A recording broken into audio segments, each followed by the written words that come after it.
Mallorca ka regjistruar një fitore historike në shtëpinë ndaj Real Madridit pas plot 14 viteve. Ishte Vedat Muriqi që rezultoi të jetë heroi i vendasve me një gol në minutat shtesë për t'i siguruar Mallorcës pikët e plota. Pas një asistimi të Joseph, Muriqi u hap për mrekulli për të qenë para Andri Dhunin dhe me një super goditje e la të shtangur ukrainasin.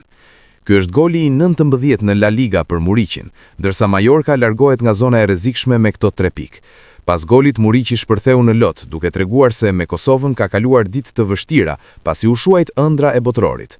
Në anën tjetër, Real Madridi bën hap mbrapa në garën për titull për t'i dhënë mundësi Barcelonës të ikë plus 7 pikë në rast fitores ndaj Atletico Madridit.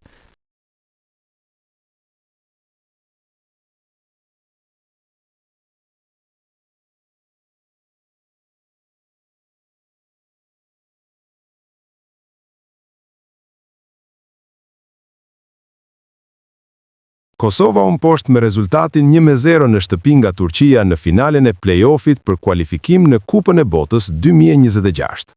Ylli i Juventusit, Kenan Yildiz, e nisi ndeshjen nga minuta e parë dhe u zvendësua në të 89-ën, ndërsa shoku i tij i skuadrës të Juventusi, Edon Zhegrova, u aktivizua në minutën e 71 nga Franco Foda.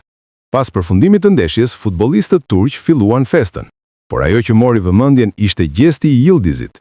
20 vjeçari sapo pa Zhegrovën të dëshpëruar nga eliminimi, vrapoi në drejtim të tij dhe i dha një përqafim duke ngushëlluar.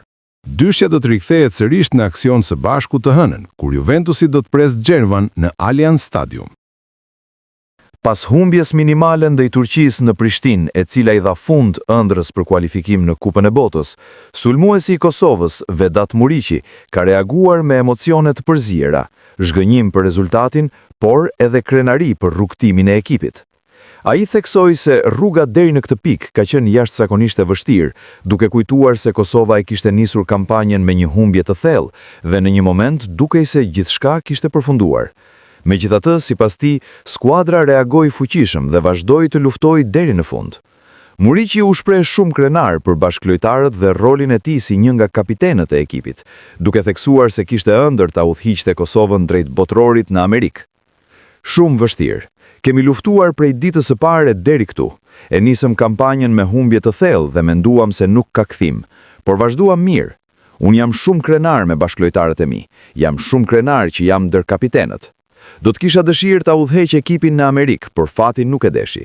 Unë nuk e dija do të jem, por Kosova do të kualifikohet në një kampionat të madh. Kemi pasur shumë raste, më dhimbë se gjithë ekipi, gjithë shteti, gjithë kjo përkrahje, ka deklaruar Muriqi. Kryetari i Federatës së Futbollit të Kosovës, Agim Ademi, ka reaguar me njëherë pas humbjes 1-0 ndaj Turqisë në finale të play-offit për Kupën e Botës 2026, duke theksuar krenarin për skuadrën dhe për kushtimin e lojtarëve. Kosova bëri një kampanjë të jashtëzakonshme, duke arritur vetëm një hap larg. Jo çdo mbrëmje sjell rezultatin që e dëshirojmë, por çdo sfidë na bën më të fortë. Sonte, djemt tan dhan maksimumin në fush, me krenari dhe përkushtim për fanellën që përfaqëson një popull të tërë.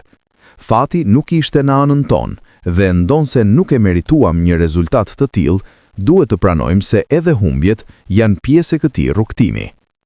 Megjithatë, ato nuk e zbehin as punën dhe as besimin ton në këtë ekip.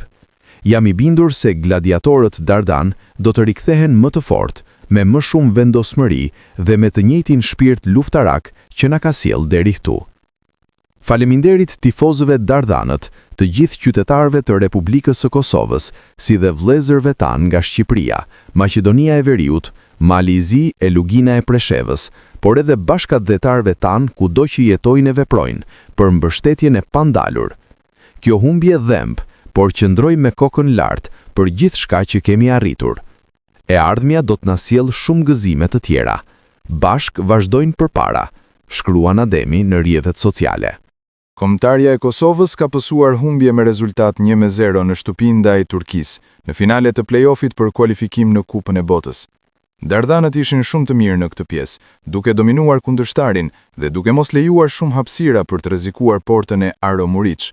Shenjat e para në këtë ndeshje, Kosova i dha në minutën e 21, ku pas një aksioni të bukur topi i dhuruar në zonë nga Veldin Hoxha u bllokua nga mbrojtësi turq. Rasti më serioz për gol erdhi në minutën e 28, kur Fisnik Aslani, me një super goditje, arriti ta godas shtyllën, ndërsa nga topi i kthyer, Vedat Muriqi nuk ja doli ta çojë topin në rjet. Në rastin e vetëm në pjesën e dytë, Turqia ja doli të shënojë me anë të Kerem Aktürkoğlu në minutën e 53 për rezultatin 1-0. Kosova pati një mundësi të mirë shënimi me anë të Fisnik Aslanit, por portieri mysafiri ishte në natën e tij dhe nuk lejoi që të mposhtej.